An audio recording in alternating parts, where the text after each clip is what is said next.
Assalamualaikum warahmatullahi wabarakatuh. Salam sejahtera bagi kita semua yang kami hormati teman-teman media cetak, media elektronik. Rapat internal hari ini terkait dengan peningkatan produksi dan hilirisasi dari sorghum dan juga terkait dengan perkembangan kebijakan impor gandum.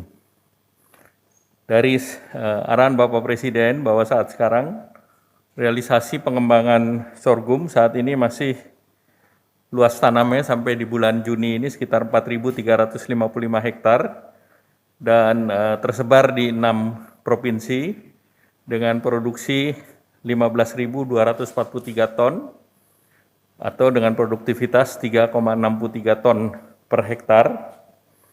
Nah, Bapak Presiden minta agar dibuatkan roadmap sampai tahun 2024 dan kami laporkan bahwa target dari musim sasaran tanam di 2022 adalah 15.000 hektar dan ini tentu ada pengembangan sebesar 100.000 hektar dan Bapak Presiden minta bahwa diprioritaskan untuk daerah Nusa Tenggara Barat di Kabupaten Waingapu yang kemarin sudah dilihat oleh Bapak Presiden.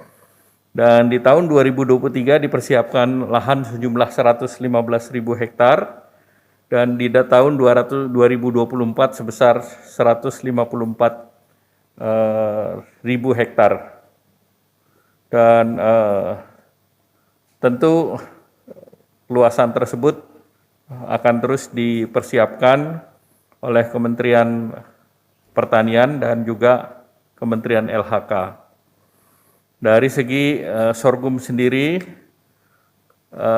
harganya sekarang sekitar 3.500 dan dengan produksi sebesar 4 ton per hektar, itu menghasilkan sekitar 12,5 juta, di mana biaya produksinya adalah 8,4 juta. Nah, kalau dibuat menjadi biji kering sosok itu 9,2 juta per hektar, harganya 15.000 dan itu memberikan keuntungan sebesar 28 juta per panen. Nah, kita ketahui bahwa sorghum relatif masih terbatas.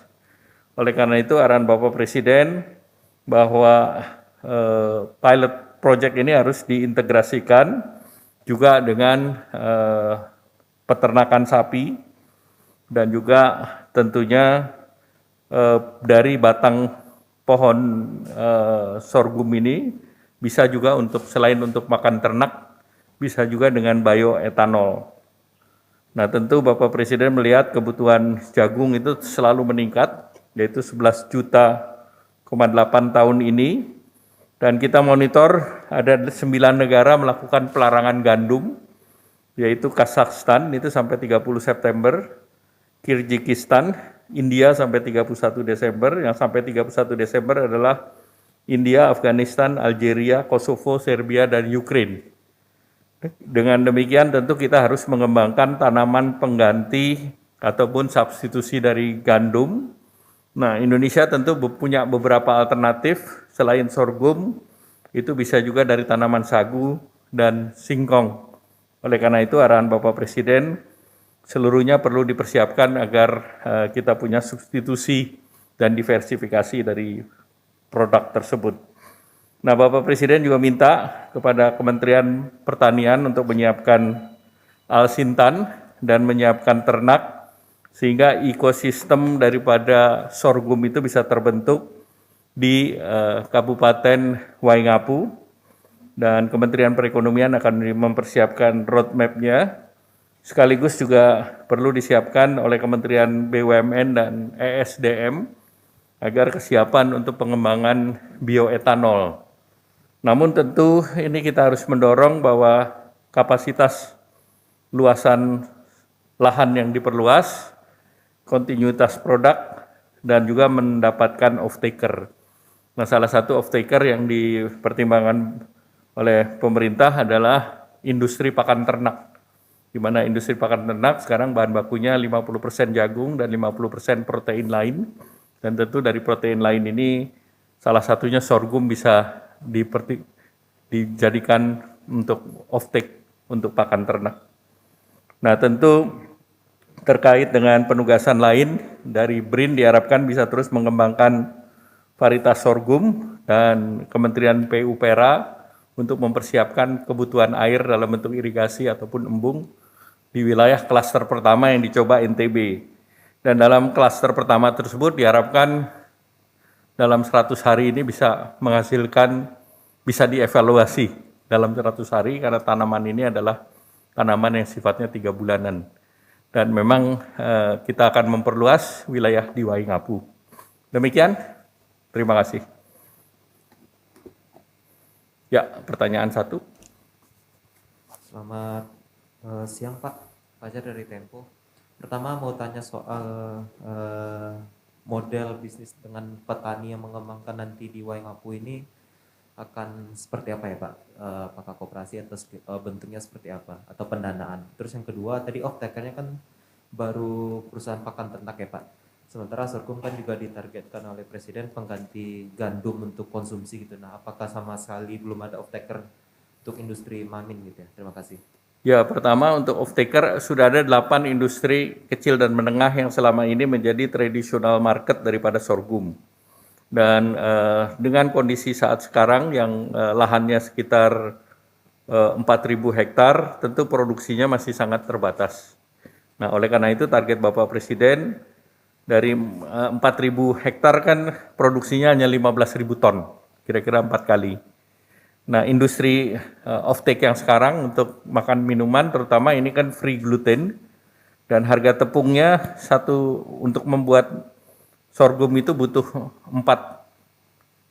rasionya 4 kali. Kalau panen harga sorghum 13.000 kalau dikali 4 tentu sekitar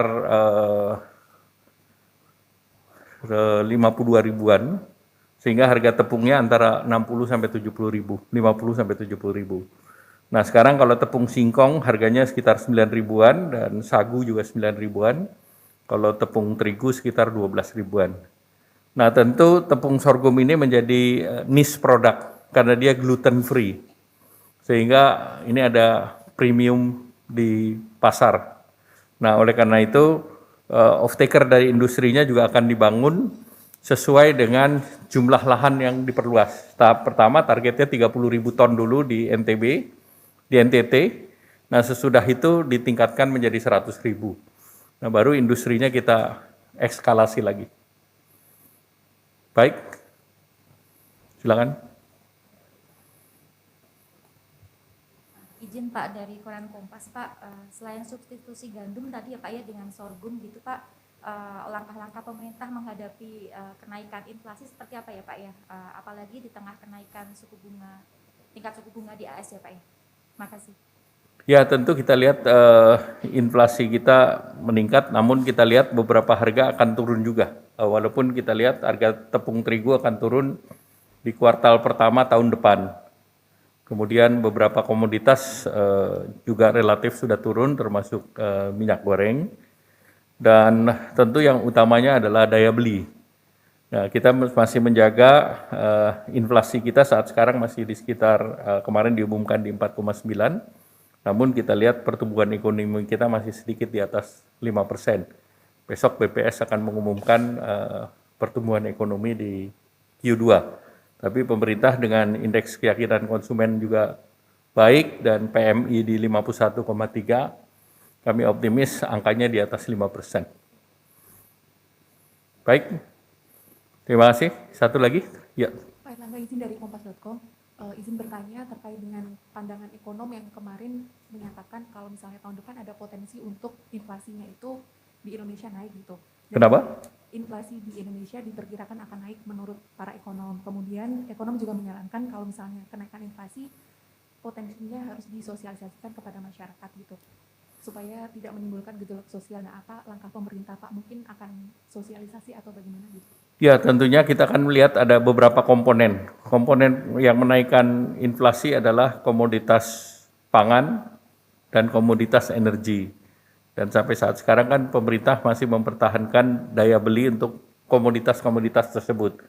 Indonesia tidak melakukan pass-through harga, berbeda dengan negara lain. Nah tentu jumlah subsidi yang diberikan di tahun ini kan sudah disetujui oleh DPR. Sehingga tentu itu menjadi jaringan pengaman sosial di masyarakat. Jadi itu yang dilakukan oleh pemerintah, sementara itu tim pengendali inflasi pusat maupun TPID daerah sudah kami instruksikan untuk menjaga dan memonitor komoditas-komoditas termasuk komoditas pangan. Dan relatif kalau dari segi beras kan kita relatif stabil dan komoditas utama lain juga relatif stabil, hanya tanaman musiman apakah itu cabai dan bawang. Tapi relatif seluruhnya sih lebih terkendali karena demand tertinggi kita kan selalu pada saat lebaran. Baik, terima kasih. Wassalamualaikum warahmatullahi wabarakatuh.